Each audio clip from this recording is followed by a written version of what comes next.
Querido pueblo soberano, ¿cómo están? Nos encontramos una vez más aquí, en esta esquina oscura de la internet, en este naufragio comunicacional que hemos llamado Que Paguen y que una vez más en la obligatoria quincena que nos reúne, me pongo en mi rol de barquero para guiarlos por este naufragio de la información en los mares de la contrainformación y bueno.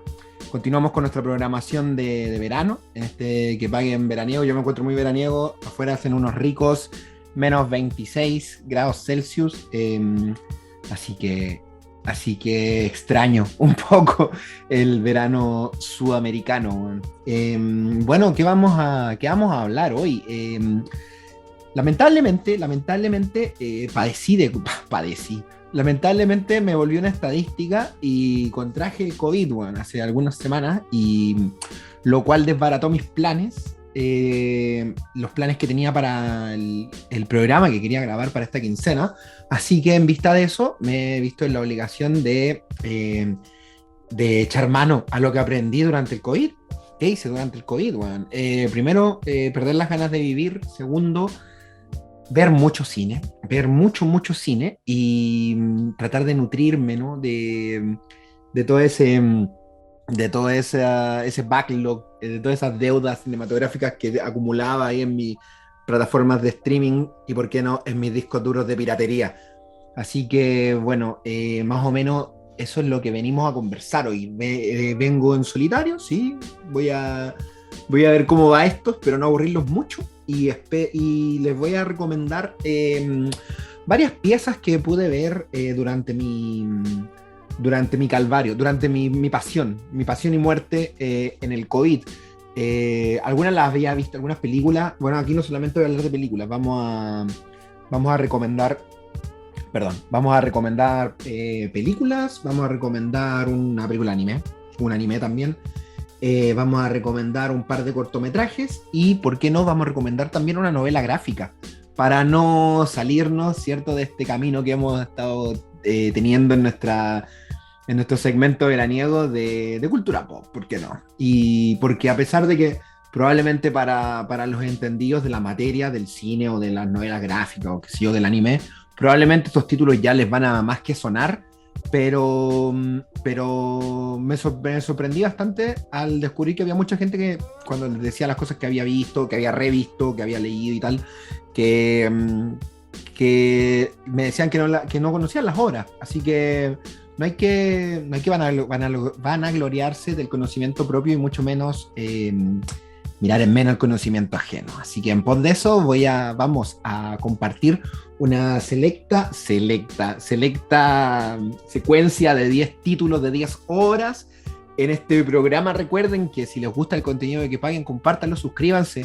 En nuestras redes nos encuentran en iBooks, en Spotify y en YouTube, donde aparecemos en video. Quincenalmente, como saben, estamos aquí reunidos para, ¿por qué no?, echar un poco de luces sobre la oscuridad del quehacer político nacional. Está nuestro mail, quepaguen.oficial@gmail.com, por si nos quieren enviar amenazas de muerte o felicitaciones, o comentarios, o lo que quieran en realidad. Sobre todo amenazas de muerte, es lo que más recibo. Y bueno, para ir amenizando lo que ha sido este febrero que ya avanza implacable, que ya entra en las mecánicas neoliberales, ¿cierto? Del 14 de febrero, San Valentín, el Día del Amor. San Valentín, weón, un tipo que me enteré hace muy poco, que, que forjó su fama a causa de que, no recuerdo, esto no lo tenía en la pauta, no recuerdo la época, pero algo así medio medieval. Lo voy a buscar por mientras. El tipo lo que hacía, se hizo, mira, después de Cristo, en el 200 y tanto después de Cristo, un ciudadano romano, que lo que hacía era casar entendamos, en el sacramento del matrimonio, ¿no? Era un casamentero que casaba gente de forma clandestina, weón.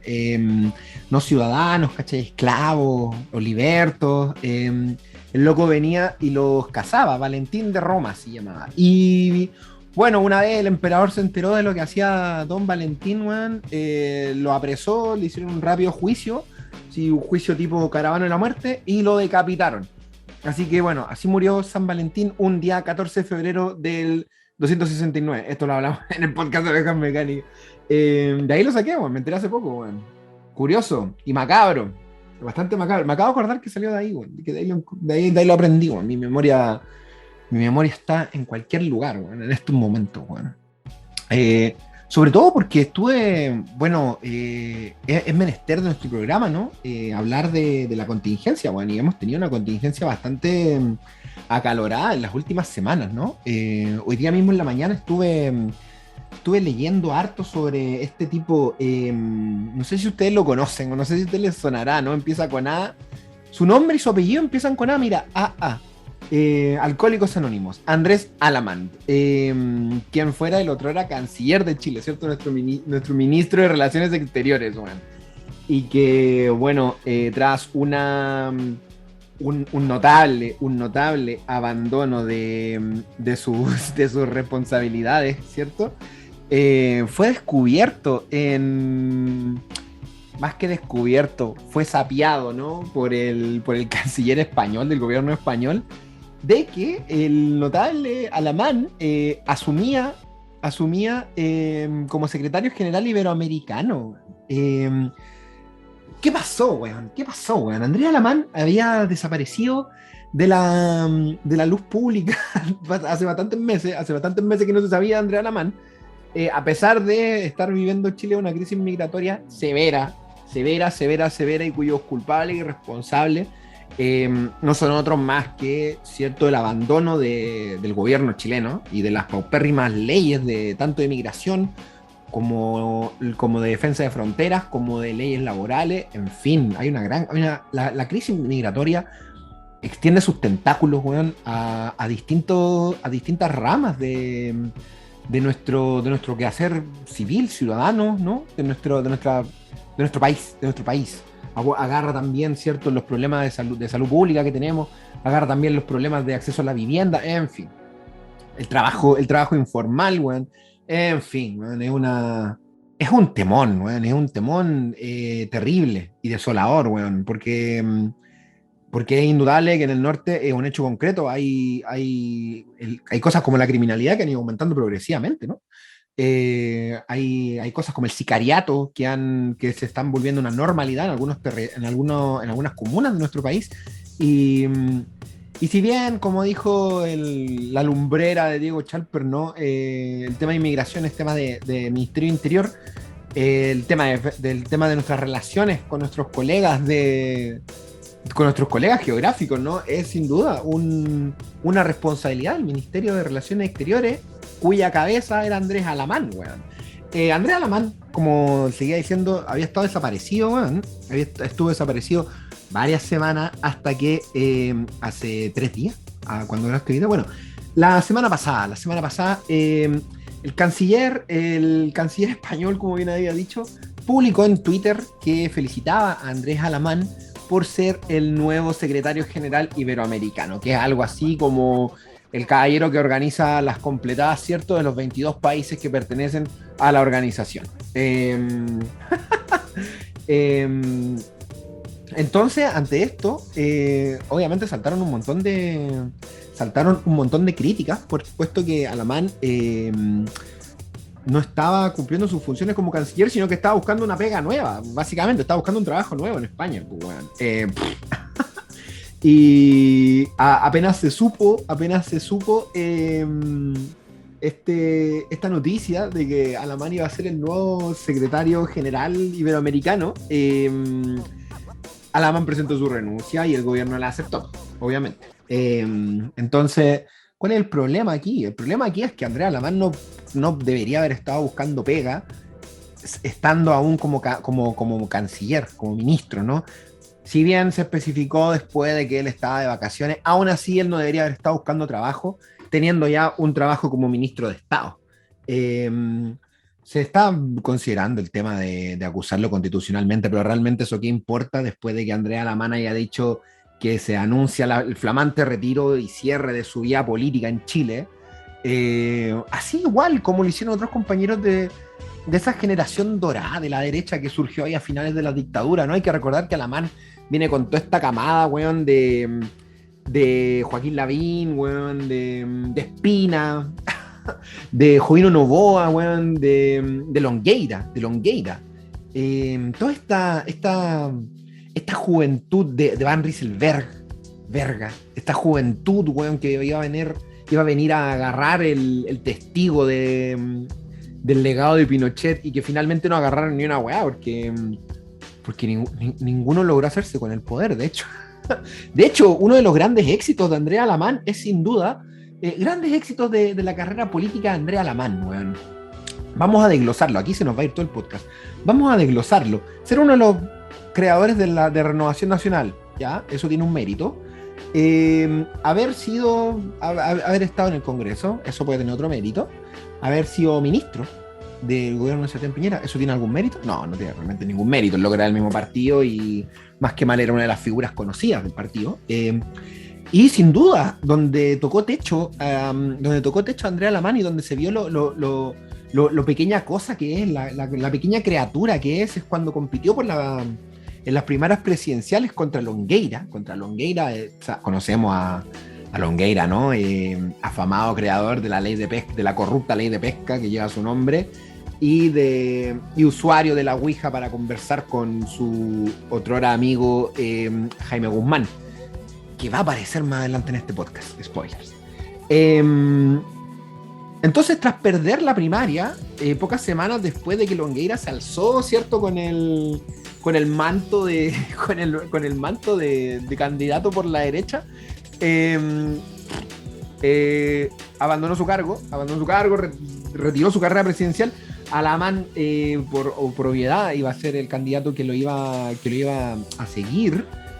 Y así fue por algunos días, hasta que al no recibir el apoyo de la UDI, Alamán, demostrando lo poca cosa que es, no pudo soportar tamaña traición y garabateó a Joaquín Lavín diciéndole: ¿hasta cuándo me vaya a seguir humillando, concha de su madre? Una cuña notable y que sin duda demuestra el alto nivel político del que nos estamos perdiendo ahora que Andrea Alamán se ha ido. Así que para Alamán, adiós, que no vuelvas. Que te reciban bien en España, donde está tu querido amigo Joaquín Lavín también. Así que para pasar las penas, ¿no? de esta pérdida inconmensurable que hemos vivido al no tener a Andrés Alamán en nuestro país, ¿no? Es que les queremos recomendar primero esta película es bastante conocida, es del año 1976, dirigida por Sidney Lumet. La película es Network, algo así como El poder mata, algo así le pusieron en España y en Latinoamérica, que no sé, esa gente que le pone estos nombres. Bueno, mira, en Argentina, México, Perú y Venezuela se llama Network. No, se llama Poder que Mata. Y en España se llama Un Mundo Implacable.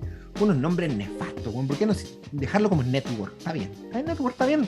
Ya era, bueno, no sé, en el 76 no sé. ¿De qué se trata Network? Esta es una película muy polémica que de hecho yo me he cuestionado bastante por qué efectivamente llegó a las carteleras, weón. Bueno, Network trata nos pone en la piel de Howard Bale, que es un anchorman, un presentador de las noticias, ponele, y le ha estado yendo muy mal con su programa de noticias. Entonces anuncian que lo van a despedir, que le quedan, ponele, 2 semanas al aire, y este loco el día le dan esta noticia, corte directo el loco tiene que presentar las noticias, pues. Entonces el loco da la noticia de que lo van a despedir, y en vez de hacer como y hace una despedida bastante curiosa, deja un anuncio muy curioso. El loco dice de que le quedan, por poner una cifra, le quedan 2 semanas al aire. Entonces en cualquier programa de estas 2 semanas el loco se va a suicidar en vivo, se va a suicidar al aire, en las noticias. Obviamente la cadena se escandaliza por esto y lo sacan al aire inmediatamente, pero tras conversaciones, el loco a Howard le permiten despedirse como corresponde, pedir disculpas por esto y despedirse como corresponde ante su querida audiencia. Típico estos anchorman norteamericanos. Bueno, en Chile igual hemos tenido eso, ¿no? Que se quedan dando las noticias 25 años y son alguien más en la casa y todo eso. Bueno.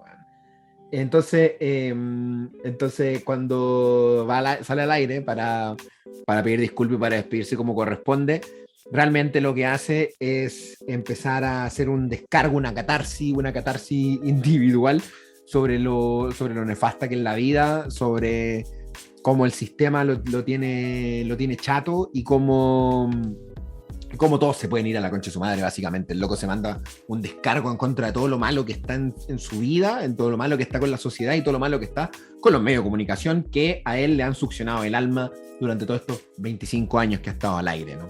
Obviamente la cadena se enfada, la cadena no puede soportar que alguien básicamente, primero, haya amenazado con suicidarse y segundo, se los pase por la canoa y diga lo que quiera en cámara. Entonces lo sacan nuevamente al aire, pero ante los millones y millones y millones de personas que vieron este éxito, porque finalmente se volvió un éxito, ¿no?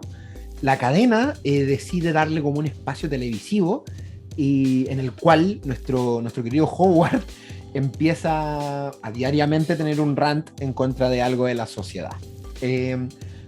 Los voy a dejar hasta ahí para no arruinarles la película, ¿no? Pero huelga decir de que gracias a esto es que Howard empieza a observar de primera mano, ¿no? Cómo los medios, cómo la sociedad, cómo las telecomunicaciones, cómo el mercado, cómo el sistema que finalmente nos domina, pueden sacar, ¿cierto?, un profit, un beneficio de cualquier cosa, y cómo todo está controlado por un pequeño segmento de personajes, ¿no?, de corporaciones que controlan a otras corporaciones, y sobre esas otras corporaciones hay otras corporaciones que finalmente conforman una larga mesa cuyo final nunca logramos ver, cuya cabecera está totalmente alejada de nuestro conocimiento. Bueno. Es bastante terrible en ese sentido la película. Es un thriller, ¿cierto? No un thriller bien setentero en el sentido de que tiene como toda este tono, esta tesis, ¿no? Bien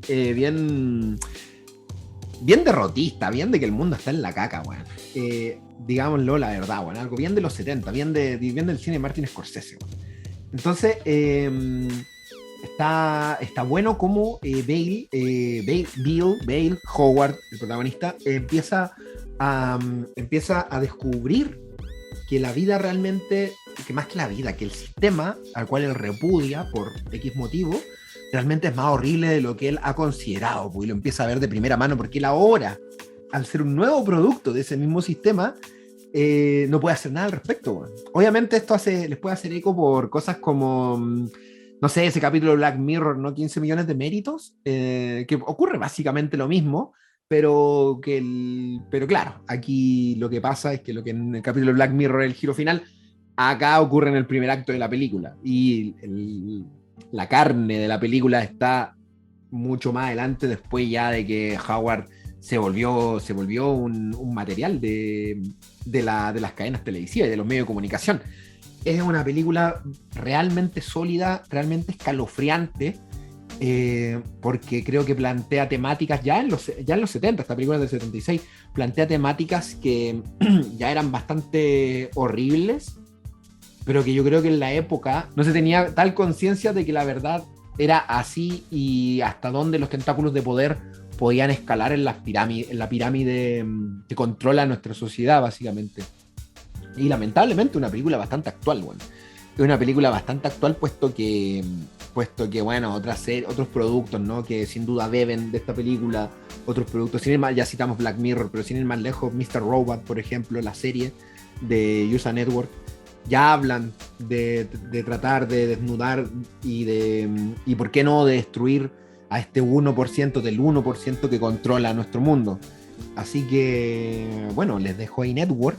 Lo había dicho al principio, vamos a dejar en la descripción de este video un enlace con el cual van a poder acceder a gran parte del material que vamos a citar aquí para copias de seguridad de nuestra biblioteca personal, para que si no tienen acceso por ABC motivo, si no tienen acceso a las distintas películas o obras que les vamos a mencionar, para que las puedan disfrutar de todas formas. Aquí nos gusta democratizar la información. Ese es nuestro objetivo y nuestro objetivo final. Así es. Bueno, voy a saltar ahora de continente. Network, con Sidney Lumet, obviamente una película norteamericana, que se ganó varios Oscars. Network, de hecho, ganó 4 Oscars, ganó 3 Oscars de actuación, uno de ellos póstumo, y ganó Oscar a Mejor Guión. Ahora ya que estamos de cara a los Oscars, ¿no? No sé cómo lo ven ustedes para los Oscars, pero está esta película, ¿cómo se llama? Don't Look Up, No Mires Arriba, algo así. La de Leonardo DiCaprio y Jennifer Lawrence. Una película curiosa, no sé qué les pareció, no sé si les gustó. A mí, ni fu ni fa, sí. Sí. Tremendas actuaciones, bueno. Tremendas actuaciones, eso sí. Kate Blanchett, bueno. Tremendas actuaciones. Pero claro, bebe mucho de Network, ¿no? Es como un network sin comedia. O sea, al revés. Es como si trataran de convertir Network en una comedia. No sé si eso me funciona mucho. Lo que sí me funciona mucho es hay una versión de Network que es una obra de teatro y la protagoniza Bryan Cranston, el protagonista de Breaking Bad y el papá de Malcolm, ¿no? Walter White y el papá de Malcolm. Y él tiene el papel de Howard Bill, hoy no sé cómo se dice el apellido ese señor, en la obra de teatro de Network, que no la he podido ver entera, solamente he visto segmentos por YouTube, pero que es que Bryan Cranston tiene un poder interpretativo gigantesco, weón, que no tiene parangón. Entonces creo que le hace, sin haber visto la obra entera, creo que sin duda le hace mucha justicia, por lo menos desde la actuación, a lo que es la obra original.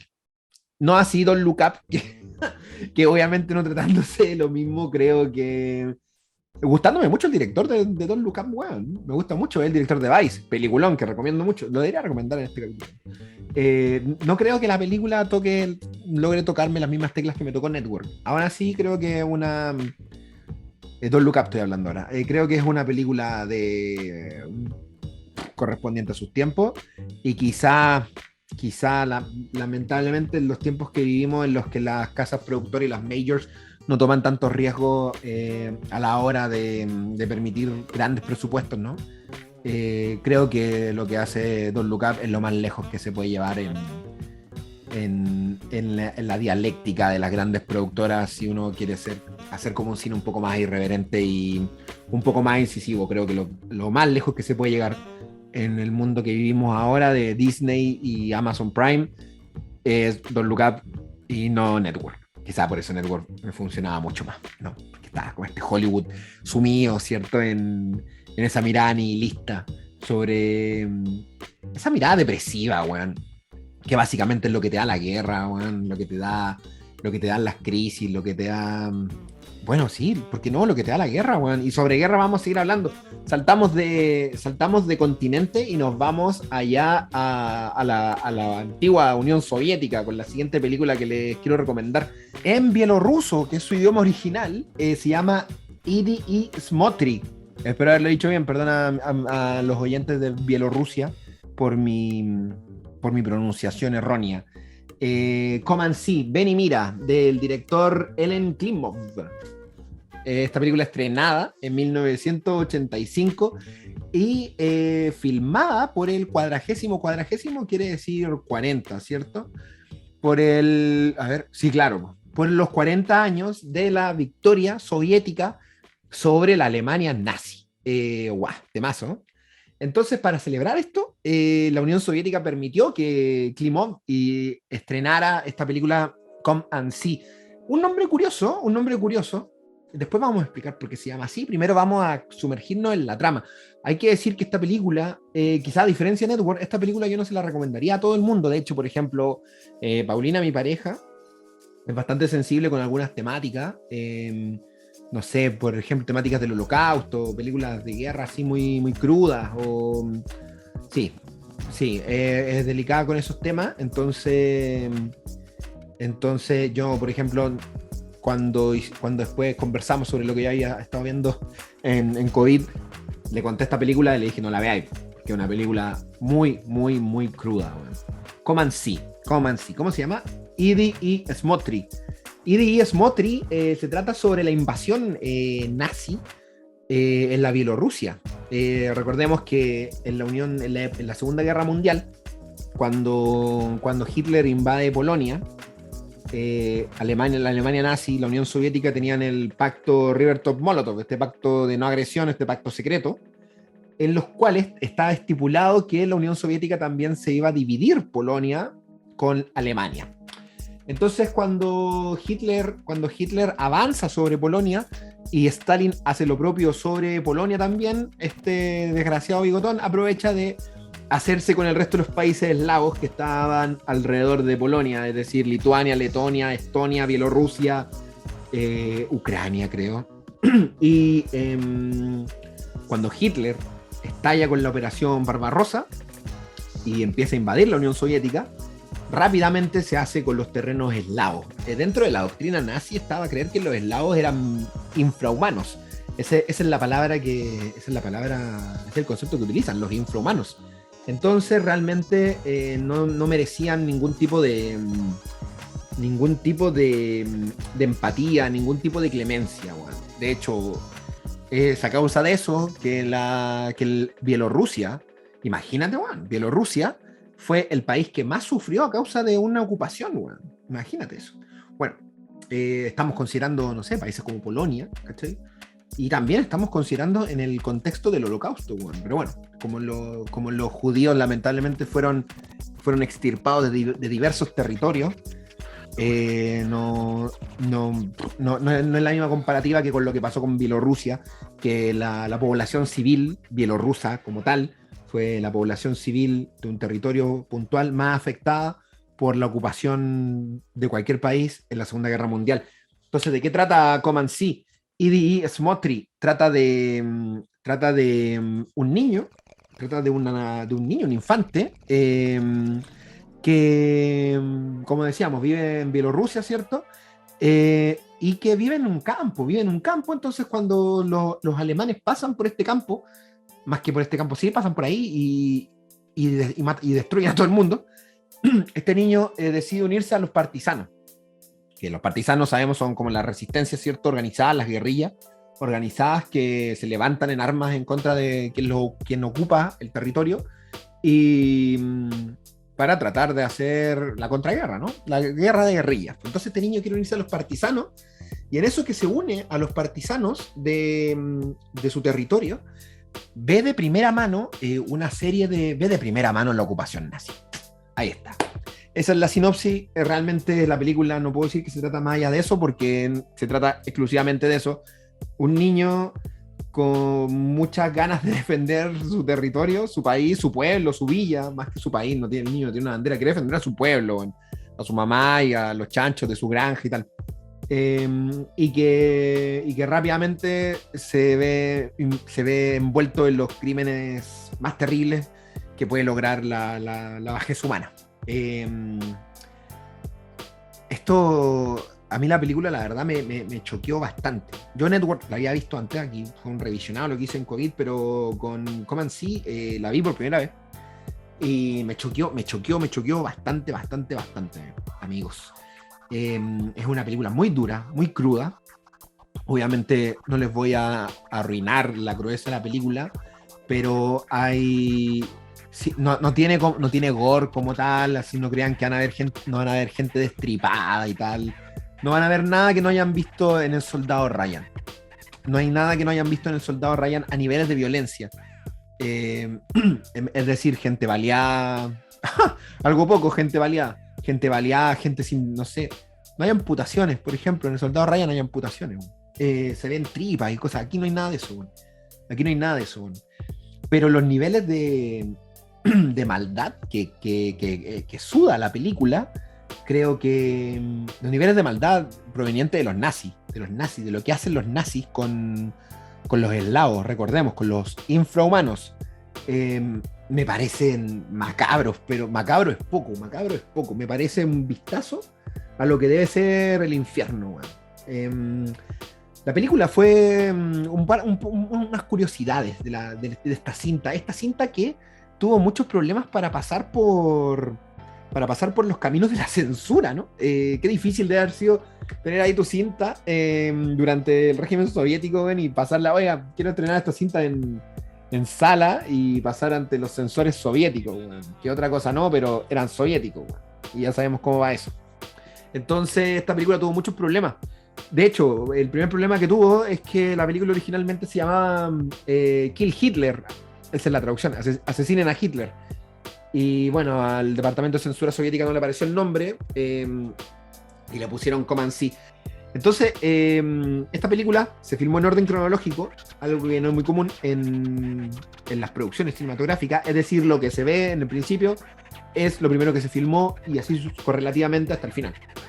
Se filmó en orden cronológico. El protagonista, este niño, era un niño escolar, un niño de colegio, que fue sometido a diversas terapias para que no sufriera daño colateral a causa de la crudeza de las escenas crudas que tuvo que filmar. Gracias a Dios, el niño pudo después hacer una vida común y corriente, y él mismo ha revelado en entrevistas posteriores de que pudo sortear bien el calvario que fue filmar esta película. Se utiliza munición real en la película, y se filmó a lo largo de 9 meses, man. 9 meses, weón. 9 meses estuvo el director Klimov, Klimov se llama, ¿no? Klimov. Estuvo Klimov filmando con su equipo allá en los campos bielorrusos, y con este niño, no actor, el cual sufrió, que bueno, lo van a ver cuando vean la película, sufrió unas transformaciones físicas horripilantes, producto solo del estrés. Bueno, o sea, hay una nota de maquillaje, ¿no? Pero gran parte de lo que se ve en la película es a causa del estrés. Cuando el niño, el cabello se le pone cano, le salen patas de gallo, se le arrugan las mejillas, se le arruga la comisura de los labios, envejece, pero muy poco tiempo. Y no es para menos cuando se mira la película y se descubre, ay, es que como les digo lo que van a ver, sin spoilerles la película, es la película más cruda que he visto en la Segunda Guerra Mundial, y eso es decir bastante, bueno. Véanla, es un panfleto antibélico brillante, es una película que yo creo obligatoria, de visionado obligatorio, si es que se tiene el estómago para resistir, no sé, testimonios del Holocausto, testimonios de la dictadura, se tiene estómago para resistir esta película. Y si se tiene ese estómago, me parece una película obligatoria, más que relevante, obligatoria. Me avergüenza que no me la hayan mostrado en la universidad. Así que cumplo en estos momentos con lo que me parece urgente, que es entregársela a ustedes. Va a estar ahí en el enlace para que la vean, subtitulada en su idioma de preferencia, para que la vean, porque es una película, insisto, no sé cómo insistir en esto, obligatoria. Es quizá la película antibélica más eficaz que he visto. Y bueno, ya que estamos con películas antibélicas, nos vamos a ir también con un anime antibélico, una película de animación japonesa antibélica, que bueno, Comanche, esta película me parece terrible, Comanche me parece mucho peor, pero antes de yo haber visto Comanche, esta era la película antibélica que me destrozaba el corazón y que yo no podía ver. De hecho, ¿de qué película estoy hablando? Bueno, de la obra maestra para mí, perdón a los fanáticos de Miyazaki, de la obra maestra de Estudio Ghibli, La tumba de las luciérnagas, dirigida por Isao Takahata. Isao Takahata, que para los que no saben es el maestro de Hayao Miyazaki, es el hombre que le enseña en Toei Animation, que lo descubre en Toei Animation, que lo coloca en asiento de director y que luego de hartarse de Toei Animation se lo lleva, le mete ideas socialistas en la cabeza y se lo lleva para crear Estudio Ghibli, que es el estudio por el cual Miyazaki es tan reconocido. Si bien, bueno, sí, Miyazaki quizá, obviamente, Miyazaki es un maestro, bueno. Miyazaki es un ídolo. Y se podría hablar también todo un programa sobre cómo Miyazaki ha logrado meter ideas socialistas en su obra. Bueno, El viaje de Chihiro, Spirited Away, es sin duda la película, y Porco Rosso, son las dos películas más donde está esa enjundia, ese espíritu zurdo más evidente. Prueba de ello son la gran frase Porco Rosso, prefiero ser un cerdo que un fascista, o el hecho de que, mira, que todo rima, como decía George Lucas, el hecho de que los papás de Chihiro se conviertan en chanchos al caer en un ratch de consumismo neoliberal. Pero a pesar de eso, a pesar de que Miyazaki es sin duda un maestro, creo que Isao Takahata es realmente, para mí personalmente, es realmente la figura de Estudio Ghibli, y que si bien no tuvo una carrera tan prolija, más que prolija, tan continua, y no tenía ¿cómo decirlo? No tenía el oficio, porque hay que decir algo de Miyazaki, es que tiene un oficio y es un artesano en su oficio y es un joyero. Miyazaki es un joyero. Takahata es un artista loco, es un mad scientist, concha su madre, en inglés. Es un científico loco, bueno, que tiene una idea, no sabe cuánto se va a demorar, no sabe cómo la va a dibujar, no sabe qué estilo usar, y no sabe si la película va a terminar. Gracias a Dios pudo terminar La tumba de las luciérnagas. Prueba de eso es un documental que yo siempre recomiendo, que se llama El reino de la felicidad y la locura. Sí, creo que se llama así, que es un documental sobre Estudio Ghibli, de cómo se filmaron El viento se levanta, que hasta este momento la última película de Hayao Miyazaki, y El cuento de la princesa Kaguya, que es, si mal no recuerdo, la última película de Isao Takahata, antes de que lamentablemente falleciera. Entonces nada, y en ese documental se ve bacán las distintas manos, y al mismo tiempo queda muy latente la admiración que Miyazaki siente por su maestro, porque es básicamente Takahata es su maestro, y también es el mío. La tumba de las luciérnagas, estrenada en 1988. ¿De qué se trata La tumba de las luciérnagas? Dos hermanos, un hermano con su hermana menor, que viven en Kobe, esto es Japón, en 1945, no logran llegar al búnker donde su familia se escondía, en medio de un bombardeo. Quedan aislados y quedan perdidos en medio de la Kobe bombardeada. Entonces los niños tienen que traspasar toda la Kobe bombardeada hasta poder llegar donde, en realidad, más que llegar donde sus padres, weón, es poder sobrevivir, weón. Eso es. Un nuevo relato sobre niños sobreviviendo a la guerra, esta vez niños japoneses, en el Japón ya, en el ocaso japonés, recordemos, en 1945, cuando ya Estados Unidos estaba a puertas de bombardearlos con las dos atómicas, el Enola Gay estaba a puertas de despegar. Antes de eso, recordemos que Estados Unidos hizo una serie de bombardeos civiles en la gran isla de Japón, y afectando mayoritariamente a la población civil, y entre los cuales, bueno, están los protagonistas de La tumba de las luciérnagas. La tumba de las luciérnagas es una película desgarradora, es una película que creo yo es imposible que no te haga llorar. Es una película mortífera. Cuando Paulina un día viene y me dice, oye, esta película, a Paulina le gusta mucho Takahata, porque le gusta mucho Mi vecino lo llamaba, película que a mí ella me mostró y que es, sin duda, terminó por cimentar mi fanatismo por Isao Takahata. Y me dijo, oye, ahí está esta película, La tumba de las luciérnagas, que es del caballero de los llamadas, y no la he visto. ¿La tení? Ya, veámosla.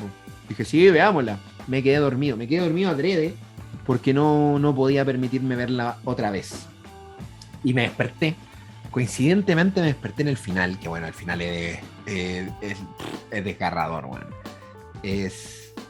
Primero, es quizá la pieza más triste que yo he visto en un anime. Que ya es decir mucho. Y segundo, creo que es de las piezas más tristes que he visto en una película, sin duda. Horrible. Es una película horrible. horrible, pero preciosa. Porque no puedo decir lo mismo de Coman Sí, de Ven y Mira. No puedo decir que una película preciosa. Ven y Mira es solamente una película horrible que nos muestra lo más bajo de la humanidad y que es un alegato descarnado, sin piel, en contra de la guerra. Eso ya igual me parece bastante. Pero Tumba de las Luciérnagas tiene momentos hermosos, weón. Es una historia de dos hermanos, sí, que sobreviven a algo desgarrador, weón. Pero es una historia finalmente de dos hermanos que se aman, weón, y que están dispuestos a sacrificar uno por el otro, ¿cachai? Es una historia de amor, es una historia de protección, y es una historia de cómo hasta el último momento en esta narrativa, ¿no?, muy asiática de morir en el honor, cómo hasta el último momento el amor, la obligación, el prometí cuidarte y te voy a cuidar hasta mi último aliento, se mantiene. Y eso me parece hermoso y desgarrador al mismo tiempo, ¿no? Bueno, La Tumba de las Luciérnagas creo que está en Netflix. De todas formas va a estar aquí. Va a estar aquí va a estar aquí en el enlace que les facilitamos para que la vean y para que lloren. Y para que después, cuando alguien les diga que no la ha visto, ustedes se ofrezcan a verla y se duerman, porque no me parece una película que aguante segundos visionados. Un visionado lo aguanta muy bien, muy lacrimógeno, pero un segundo visionado yo no lo puedo hacer, me parece terrible. Admiro a los que lo hacen. No es mi caso. No es para nada mi caso, weón. Más noticias de la actualidad. En el último tiempo hemos visto como Europa ha estado levantando las restricciones de COVID y aparentemente la vida está volviendo a ser bastante normal, lo que dicen. Por otro lado, yo hablo desde el territorio en el que habito, que es Canadá. Acá y la ola de antivacunas ha estado creciendo enormemente. De hecho, han estado ocurriendo una serie de paralizaciones de camioneros que han estado tratando de bloquear los caminos más importantes de Canadá, en Ottawa, en la capital. Mira, si ya era malo un paro de camioneros fachos, súmale eso, que sean antivacunas, weón. La concha de su madre. Entonces, mirando de cara a Europa, cómo las restricciones, al parecer, se han estado suavizando. Esto ha dado rienda suelta a varios, ¿cómo decirlo?, comportamientos nefastos, weón, en distintos lugares del mundo, weón. Hace poco salió allá en Chile un video sobre un grupo de cuicos que habían hecho como una fiesta en Pucón, no sé qué lago era, en Pucón, donde había como una ronda de lanchas, weón. Venía un helicóptero que decía Platinum, yo no sé si ese Platinum es como el Tople o es una empresa de helicópteros que renta helicóptero, no sé, no he tenido acceso a ninguno de los dos servicios. Entonces estaban como estos cuicos en ronda, ¿no? Pasándola a la raja como dice la canción de Los Prisioneros. ¿Por qué la pasan tan bien, güey? Entonces ¿por qué pongo todo esto en paralelo, ¿no? ¿Por qué pongo a los camioneros antivacunas de Canadá y a los cuicos de Pucón? Porque pareciera que la conciencia de clase, weón, o más que la conciencia de clase, no, retiro lo dicho, no la conciencia de clase, pero la idea del bien común, del querer preservar al otro, del querer hacer algo para ayudar al otro, es inversamente proporcional a lo privilegiado que eres, weón. Entonces, mientras más privilegiado eres, weón, más individualista eres y menos te importa que tus acciones puedan matar a otra persona, weón. Por un lado pienso, sí, que tu cantidad de privilegios te empujan a ser medio conche su madre y a no pensar de que si tú te contagias de COVID probablemente tú te vayas a poder salvar porque tenés los medios para hacerlo, pero otra persona con otros medios inferiores a los tuyos no va a poder cuidarse de la misma forma y probablemente se va a morir. Las vacunas no te hacen inmune, güey. O quizás no se va a morir, pero va a quedar con serias secuelas. Yo quedé con secuelas. Las vacunas no te hacen inmune, como estaba diciendo, güey. No te hacen inmune, pero permiten de que el bicho se propague de forma más débil, güey. De que el bicho que sale de ti esté más debilitado, güey. Entonces, así, obviamente no le vamos a ganar al COVID cuando todos seamos inmunes. Eso no va a pasar. como que digamos que seamos inmunes al SIDA, weón, o al resfrío común, esas cosas, eso no creo que pase, weón. No creo que pase, weón. La ciencia no cree que pase, weón. Pero lo que sí puede pasar es que se vuelva un virus no tan letal quizá como el resfrío, weón, como la influenza, weón. Te da la influenza y sí, te podéis morir, pero para que te mueras tienes que compilar, ¿cierto? Una serie de características biológicas y sociales súper puntuales, pues, weón. Súper puntuales, pues, weón. Cosa que con el COVID no está pasando ahora. Pues. Entonces, nada, quería aprovechar también como para hacer quizá un llamado al sentido común, weón. De que quizá está bien que para ti... que para ti el manejo del gobierno respecto a la pandemia o respecto al gasto público no estés de acuerdo con él. Está bien, está bien. Pero tratemos de pensar un poquito en lo otro y tratemos de pensar también de que hay mucha gente que no tiene quizá tus privilegios y tus recursos para poder enfrentar una enfermedad que ya comprobado se ha llevado a millones en muy poco tiempo. En muy poco tiempo. En fin, sigamos con cine, sigamos con buen cine. Aquí hay una película que, oye, Paulina la ha citado en todas las películas que hablo, bueno, aquí hay una película que me presentó Paulina, de hecho, bueno, que yo no la había visto y que me avergüenzo no haber visto, pero si es que usted no la ha visto, no se avergüence, puesto que va a estar aquí disponible en nuestro enlace para que la vea en la comodidad de su casa. Estoy hablando de Wag the Dog, que es algo así como pasea el perro, sacude la cola del perro, algo así. Las traducciones de Wag the Dog son muy malas. Bueno, mira, aquí las tengo, ninguna tiene que ver con lo que significa realmente. Bueno, Wag the Dog, a ver, llegó como la cortina de humo en España. Y en Argentina, por ejemplo, llegó como Mentiras que Matan. Asumo yo de que también así nos llegó a nosotros. Mentiras que Matan, qué mal, nombre de mierda. Man. Wag the Dog, dirigida por Barry Levinson y estrenada en 1997. Wag the Dog nos narra... a mí... Bueno, cuando Paulina me la mostró, yo me fui de poto. No sabía cómo carajo no había visto esta película. Se trata de... El presidente de los Estados Unidos está como 2 semanas antes de la elección, de la reelección. Los estadounidenses tienen esto, ¿no? De que pueden elegir nuevamente a su presidente para darle continuidad a los gobiernos, cosa que personalmente me parece que nosotros también lo deberíamos hacer, para que los gobiernos no sean un proyecto de 4 años, sino que puedan tener una continuidad si es que al pueblo, si es que al electorado le parece correcto. Bueno, Wag the Dog, ¿de qué se trata?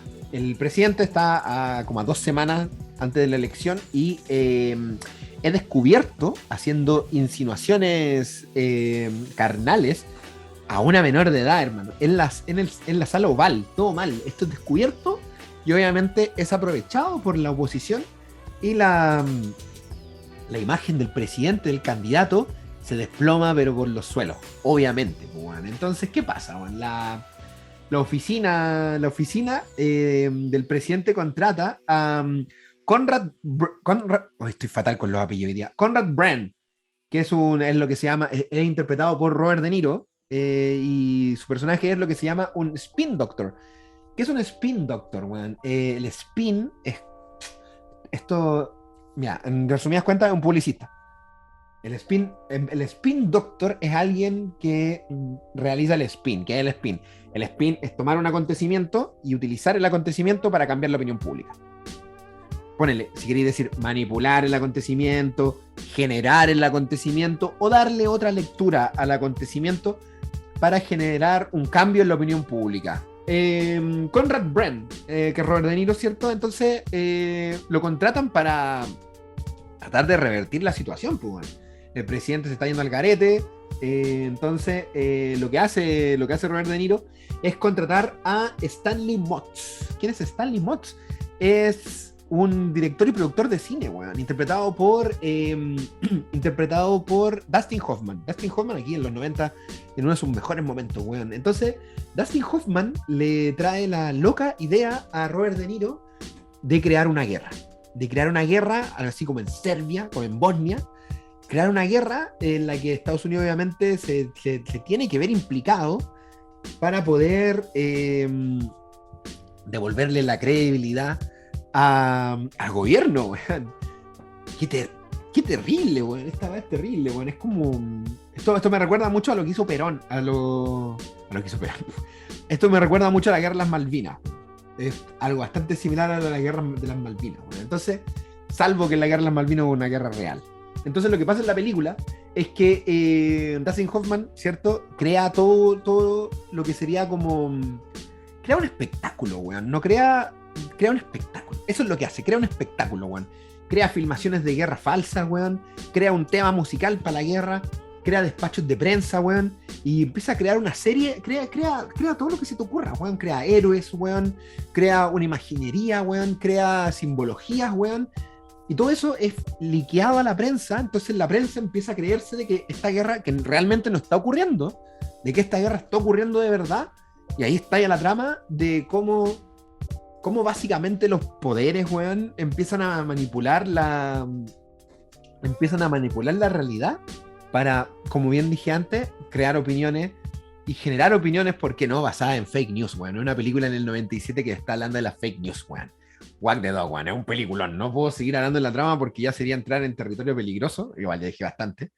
Pero es un peliculón que me sorprendió no haber visto, weón. Me horrorizó no haber visto, weón. Es bastante divertida, esta quizá no es tan oscura como Come See, creo que no vamos a alcanzar nada más oscuro que eso en este podcast. Pero es una película bastante chistosa porque alcanza unos niveles de irreverencia, weón. Unos niveles de irreverencia que de repente cuando tú lo pensáis no se alejan tanto a los niveles de irreverencia que tiene la vida real.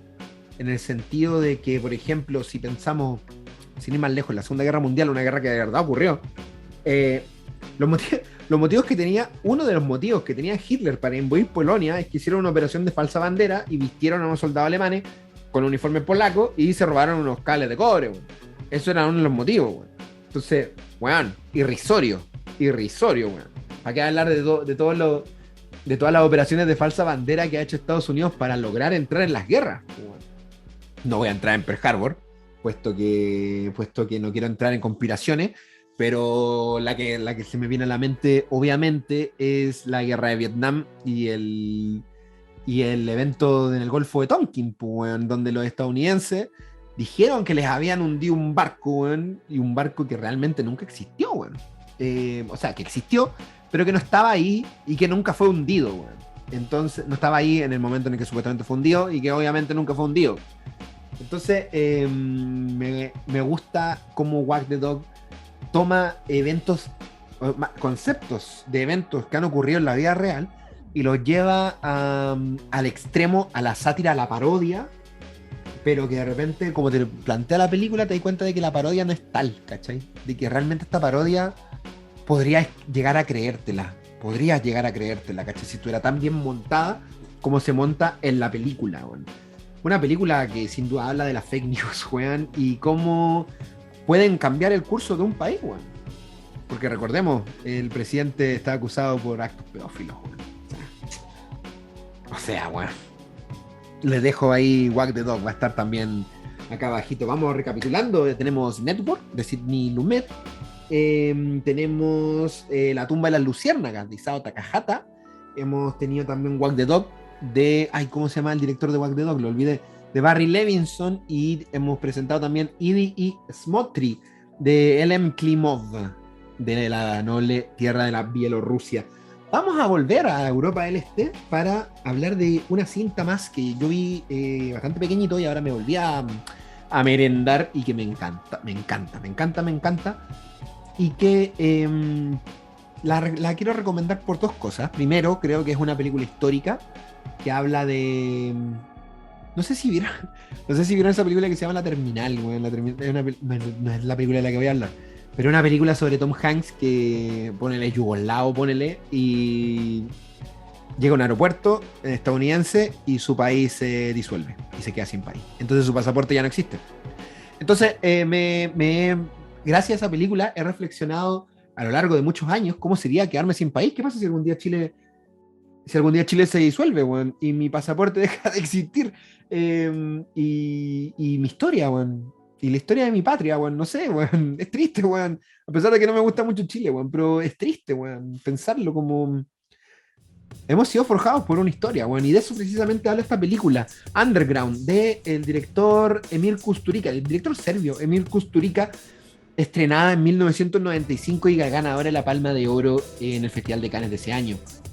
Underground nos narra, Underground empieza durante la Segunda Guerra Mundial en la ocupación alemana de Yugoslavia. Yugoslavia era, puede que esto no se sepa porque Yugoslavia no existe, bueno. Yugoslavia era un país que ocupaba varios territorios, entre ellos lo que es ahora Croacia. Y durante la ocupación nazi, los partisanos yugoslavos fueron, de hecho, me voy a enredar un poco, si me gusta mucho hablar de la Segunda Guerra Mundial, perdón. Los partisanos yugoslavos fueron, la resistencia yugoslava fue el único país, el único movimiento de resistencia que logró echar a los nazis de su territorio. El único. Entonces, bueno, la película se trata de que durante la ocupación nazi, mucha ocupación nazi en este podcast, en la ocupación nazi de Yugoslavia, hoy no tengo los nombres de los personajes. Bueno, hay un señor que es como muy artista y tal, y él es un ferviente antinazi. Entonces es perseguido por los nazis y tal, y su amigo, un poeta, creo que es poeta, ponele que es poeta, lo esconde en el subterráneo de su casa. Lo esconde en el subterráneo de su casa y lo pone a fabricar armas, güey. Y esconde, no solamente lo esconde a él, esconde a toda su familia y esconde a varios amigos también, güey. Lo esconden a todo en el subterráneo de la casa, güey. Y los ponen a fabricar armas para la resistencia yugoslava, ¿no? El tema es que la Segunda Guerra Mundial termina y este tipo que esconde a su amigo y a su familia y a un montón de gente en el subterráneo de su casa, su subterráneo es gigante, huelga decir, no les dice de que la guerra ha terminado y les miente de que la guerra continúa y esto es lo bonito de la película, por todo lo que probablemente dura la existencia de Yugoslavia. Al caer la Unión Soviética y morir Tito, el líder que fue dejado por la Unión Soviética en Yugoslavia, se desataron una serie de guerras civiles entre los distintos territorios que terminaron con la disolución del país y la creación de otras patrias como la ya mencionada Croacia. Entonces, Underground, a raíz de este homólogo que hace con estos dos amigos, y hay un triángulo amoroso ahí, puesto que ambos están enamorados de la misma mujer, a raíz de cómo la relación de estos dos amigos va desarrollándose, basada en esta mentira de que uno engañó al otro de que la guerra no se ha terminado y el otro le cree, vamos viendo la historia de Yugoslavia, la historia de la Yugoslavia en el siglo XX, bueno, con mucha comedia, con mucho realismo mágico y con mucha sátira y con mucha poesía también, poesía visual. Bueno. Emil Kusturica en esta época está quizá en su mejor momento como creador de ficciones, y creo que no hay obra que grafique mejor su cine que Underground, desde mi punto de vista. Es una película bella, es una carta de amor a una nación, y creo que es una invitación también para los espectadores, no solo para conocer a la nación, sino también para plantearnos el cómo nosotros preservamos nuestra nación de forma histórica, cómo somos parte de esa memoria viva que conforman los territorios.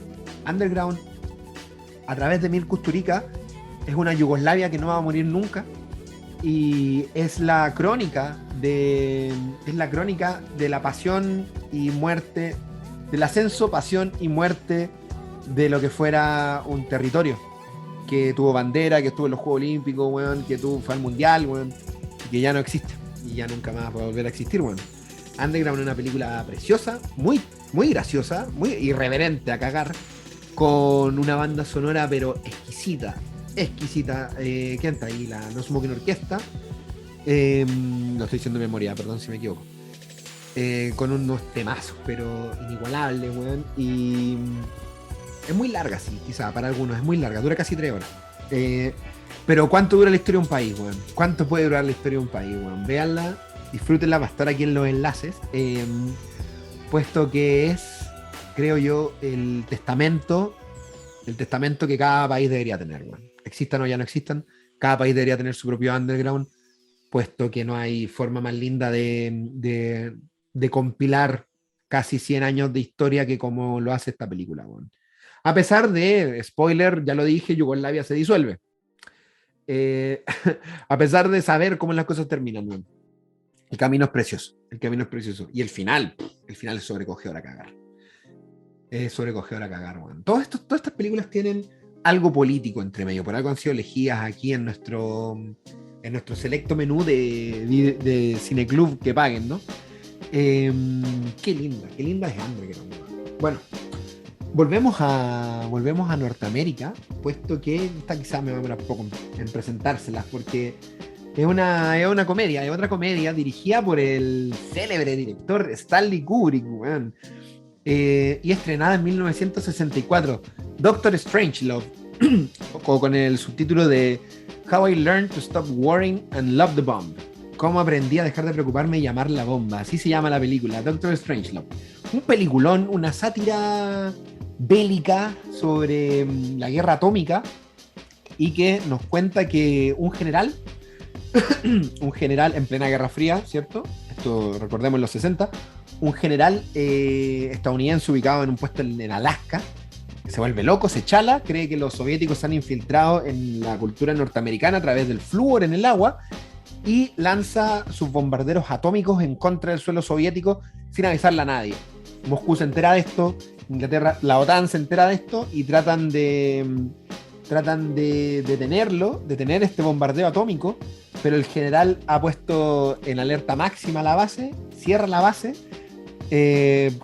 prepárense para una invasión, cualquier persona que se comunique con nosotros es soviético, así que no le crean a nadie, ni el mismo presidente de los Estados Unidos se logra comunicar con él. Entonces, el mismísimo presidente de los Estados Unidos es convocado al cuarto de guerra, este cuarto ya que es parte del imaginario, ¿no?, colectivo, que aparece en el videoclip de Muse, Time is Running Out, por ejemplo.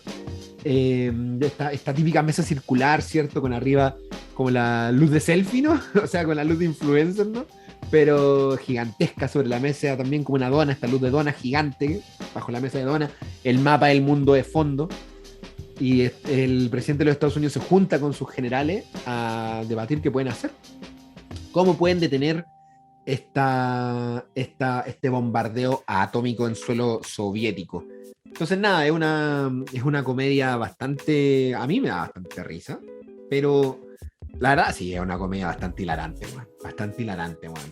Sobre lo mal de la cabeza que está el mundo, y sobre lo mal que estuvimos como sociedad cuando la amenaza de la guerra atómica era nuestra realidad, era nuestro día a día, weón. Una película brillante, y con un Peter Sellers magistral. Peter Sellers, el famoso actor de comedia conocido por películas como La Pantera Rosa, o que tiene un breve papel en Lolita, también Stanley Kubrick. Acá interpreta 3 papeles, de hecho. Interpreta a un general, no me acuerdo si un general, a un militar británico que está en la base de Alaska, y que es el único en toda la base que se da cuenta que lo que están haciendo está mal. Faltaba poco. Y se contacta con la oficina oval, y es él quien avisa que este bombardeo está ocurriendo. Peter Sellers también es el presidente de los Estados Unidos. Como oficial británico tiene un peluquín, como presidente está calvo, que es quizá el único personaje serio y cuerdo de la película. Y también es el Doctor Strangelove, el personaje que le da nombre a la película, que es un otrora científico nazi, que tiene ideas aún supremacistas, que tiene ideas aún de superioridad racial, y que es como un consejero de guerra del presidente, interpretado también por Peter Sellers. Que esto también, ¿no?, se enmarca en todo lo que es la operación Clipboard, ¿no? La operación esta que hicieron los estadounidenses para traerse científicos y diplomáticos y ingenieros nazis, olvidar su pasado y ponerles un nombre nuevo, y que vengan a trabajar a la NASA, y que vengan a trabajar al Pentágono, a la CIA y todo eso, ¿no? Bueno, hay uno de ellos terminó trabajando ahí en el War Room de Estados Unidos. Gran película, tiene un final icónico que probablemente si no han visto la película, conocen este final. Es historia viva del cine, y que creo yo también, ¿por qué no?, es una película a su modo anti-bélica, bastante ácida. Sí, harto cine antibélico estoy cachando. Tenemos Comanche, tenemos La tumba de la Luciérnaga, y ahora tenemos Doctor Strangelove. Bien antibélico salí, parece. Bueno, está bien, bueno. Me gusta. Vamos a ir terminando, puesto que quiero hablarles de para ir cerrando ya, vamos a caer en terreno sudamericano.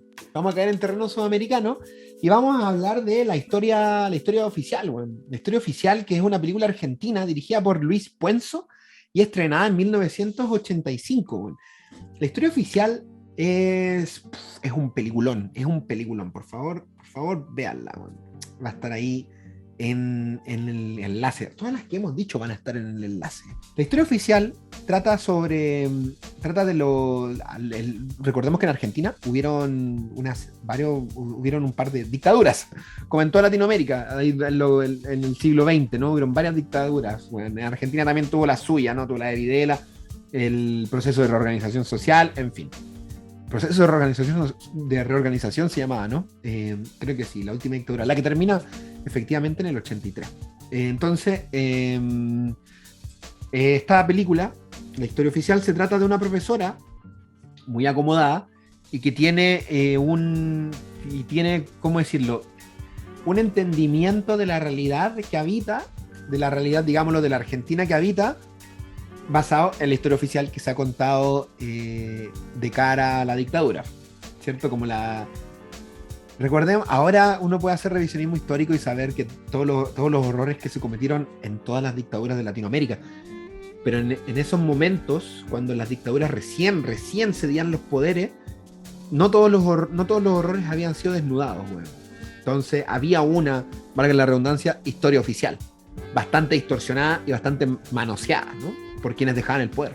Entonces esta profesora cree fehacientemente la historia oficial, puesto que no tiene ninguna no tiene dudas de ella, pues, weón, pero a causa de diversos eventos en su vida y diversos personajes que aparecen, entre ellos una viuda de la Plaza de Mayo, ¿cierto? Estas mujeres que hicieron historia poniéndose la capuchita ahí en Buenos Aires.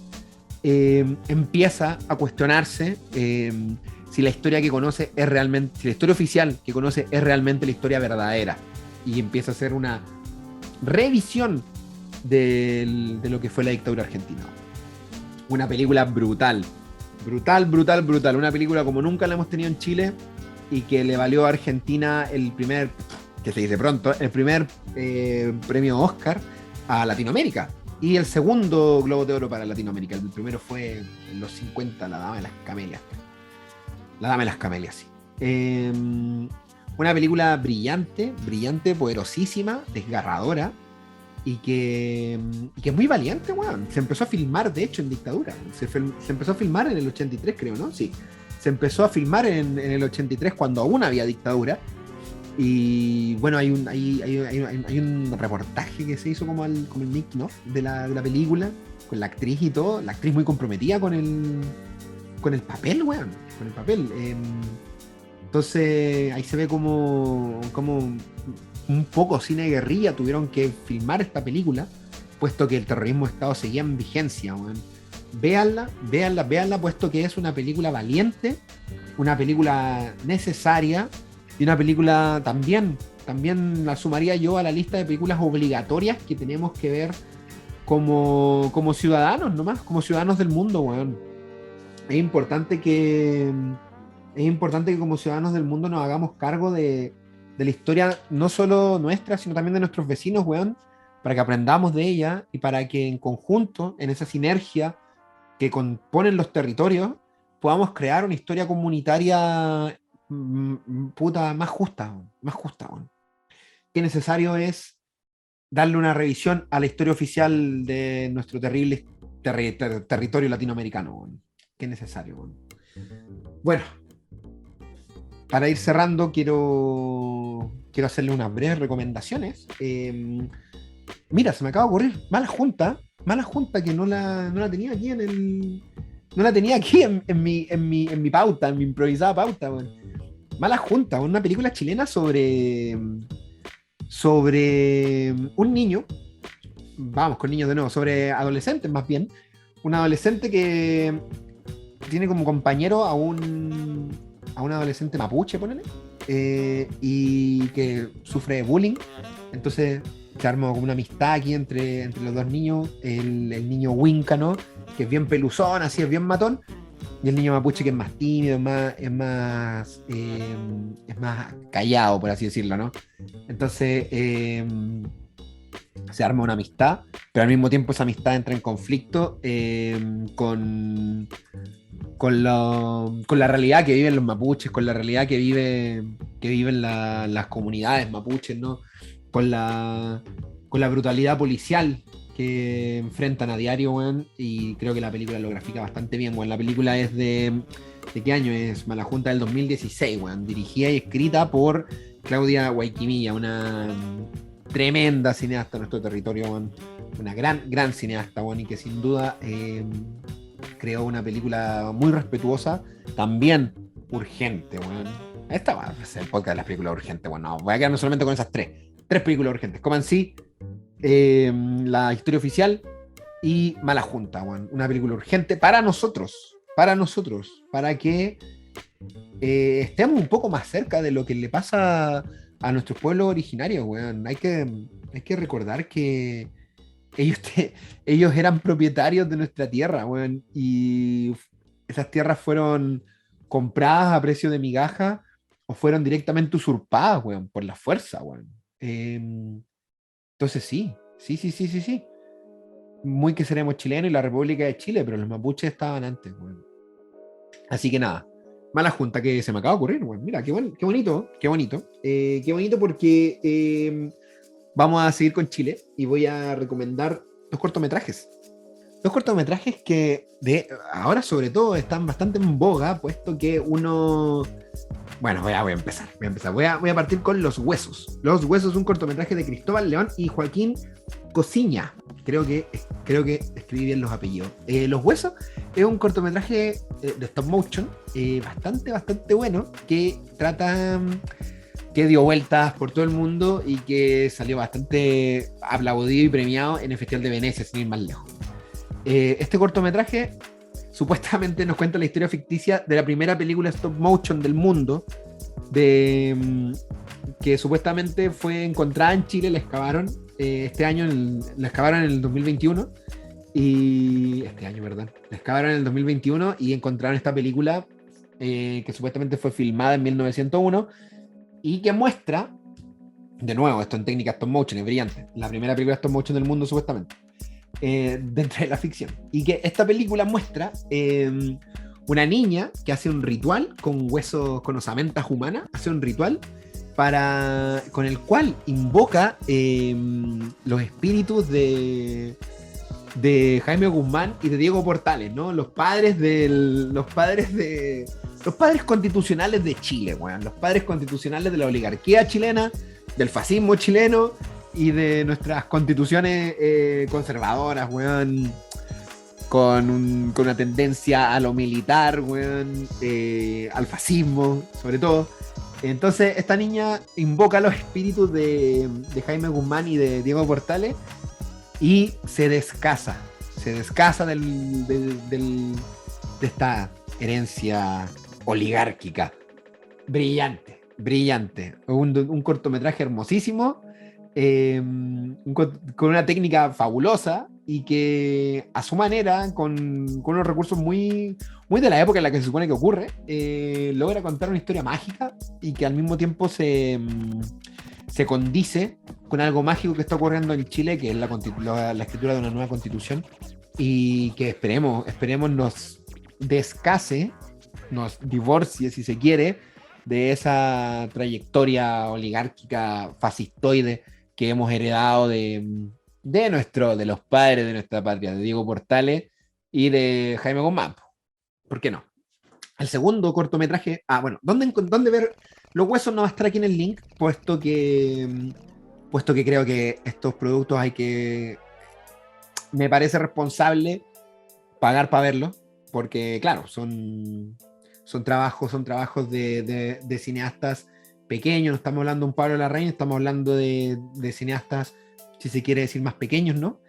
Así que vaya a Vimeo o a Movie, que es donde yo vi Los Huesos, pague lo que corresponda y véala, porque está bien, es buen cine chileno, bueno. Es buen cine chileno, bueno. Se están haciendo cosas muy interesantes en Chile, bueno. Y así, otra que queríamos recomendar es Bestia, de Hugo Covarrubias y Tebo Díaz. Este cortometraje también con una técnica así muy particular, muy particular. Este cortometraje nos narra, más que nos narra, está basado en la historia de, qué terrible esto, esta persona me parece terrible, es la historia de Ingrid Olderock. No sé si ustedes saben quién es Ingrid Olderock. Bueno, el cortometraje está basada en la vida de ella. Y bueno, para ver este cortometraje lo pueden ver en Vimeo. Está ahí en Vimeo para pagar. $3-4 creo que vale pagarlo. Así que vaya, páguelo. Si lo quiere ver, yo no se lo voy a compartir. Y está nominada a los Oscars. Así que, si ya hace usted de estos que hace, o de estas que hace la rifa para los Oscars, yo soy de estos. Con Paulina siempre lo hacemos, nos pegamos nuestro bingo de los Oscars. Vaya, véala, pague los $4 y esté al día. Bueno, ¿de qué trata? La historia está inspirada en la vida de Ingrid Olderock, como le dije. ¿Quién era esta señora? Esta señora era una colaboradora civil de la DINA, la policía secreta de Pinochet, cuya cabeza fue el Mamo Contreras, weón. ¿Y qué hacía esta señora? Bueno, esta señora, una señora que tenía un origen alemán, hizo cosas bastante horribles para poder obtener la herencia de su familia, entre ellas, digámoslo, librarse, para no ir spoileando lo que es el cortometraje, librarse de su hermana, güey. Y cuando llegó a Chile, y ya en Chile, y ya en la dictadura, fue la que se encargó, entre otras cosas, de entrenar a los perros, a perros animales, digamos, a los canes, que se utilizaban en torturas en la venda sexy. Un lugar donde estos canes era, bueno, usted ya se podrá imaginar qué se hacía con estos perros. Fue esta mujer la que los entrenó, y fue esta mujer la que, esa, entre otras horrorosidades, que prefiero no comentarles aquí, qué horrible. Esas y otras horrorosidades fueron realizadas por esta mujer durante su paso por la DINA. Así que nada, les dejamos Bestia y Los Huesos para que paguen por verla y vean lo que está pasando en Chile, que es bastante hermoso, weón. Es hermoso lo que está pasando en Chile, weón. Es muy hermoso lo que está pasando en Chile, weón. Antes de irnos, porque ya sí, acá cerramos, ¿no? Les quería recomendar, primero, antes de eso, les quería contar una noticia que ocurrió hace algunas semanas ya en Estados Unidos, ¿no? El Tennessee School Board, que es algo así como la mesa de colegios de Tennessee, banearon Maus. ¿Qué es Maus? Maus es una novela gráfica escrita entre 1977 y 1991 por el dibujante, por el comiquero, por decirlo de alguna forma, Art Spiegelman. Spiegelman, lo dije bien. Y fue baneada por la Comisión de Escuelas de Tennessee nuevamente por abordar temáticas no aptas para los niños, por hacer mucha referencia de lenguaje soez, por mostrar desnudo y temáticas sexuales y tal. ¿De qué se trata Maus? Que está aquí. Como la pueden ver, Maus se trata sobre el Holocausto. Así es. Brillante. Art Spiegelman, de origen evidentemente judío, nos narra la historia de su padre y cómo su padre sobrevivió al Holocausto en Auschwitz. Joder, qué difícil. Y es muy... Qué difícil es recomendar Maus, weón.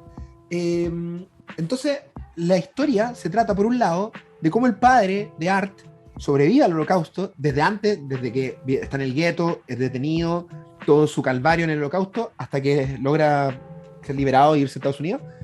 Por otro lado, nos cuenta la difícil relación que tiene Art con su padre. Su padre ya está viejo, está mañoso, le empiezan a fallar los huesos, está medianamente senil. Entonces, la difícil relación que tienen ellos dos, puesto que la mamá de Art Spiegelman, se suicidó. Esto ya no es un spoiler porque esto se sabe desde el principio de la primera viñeta. Y el padre de Art ahora tiene otra mujer que lo detesta porque es un viejo mañoso y tal. Y el viejo como que tiene todas estas mañas de viejo hebreo, ¿cachai? Como de, ella está conmigo solo por mi dinero, tú deberías trabajar más, Art, weón, tenés que generar más plata, tenés que saber de todo un poco. hacer zapatos, weón, hacer cortinas, todo. Entonces Art Spiegelman tiene una relación muy difícil con él. Y por otro lado, Art Spiegelman se enfrenta también a las vicisitudes de ser un cuasi huérfano, un artista que no cree en su obra y que no cree en sí mismo, weón. Entonces, con estas tres líneas bien trazadas, estas tres líneas temáticas muy bien trazadas, Art Spiegelman no solamente nos arma una radiografía muy honesta, muy descarnada de lo que es su vida familiar, sino también un panfleto, un manifiesto antibélico nuevamente en contra del holocausto, de la dureza del holocausto y de cómo, a pesar de lo terrible que fue el holocausto judío, la humanidad logra perseverar, weón, debajo de todo ese manto de macabras situaciones, weón, de macabro accionar, weón, de maldad en el estado puro, weón. Pero a pesar de eso, la voluntad humana logra salir, logra florecer, weón. Bueno, Maus fue baneada en Tennessee, weón, y a causa de eso se volvió a instalar en los bestsellers de este año en Amazon. Así que yo se los recomiendo también. Va a estar aquí. Yo les recomiendo tenerlo en físico, puesto que no tiene ningún desperdicio leerla. Si pueden leerla en idioma original, mucho mejor. No tiene ningún desperdicio leer Maus, porque lo increíble de la wea es que, ¿por qué se llama Maus? Es que para hacer más fácil la obra, Art Spiegelman transformó a todos los humanos que salen en animalitos, dependiendo de la raza que tengan. Es así como los judíos son ratones, de ahí el título Maus, que significa ratón en alemán, M-A-U-S.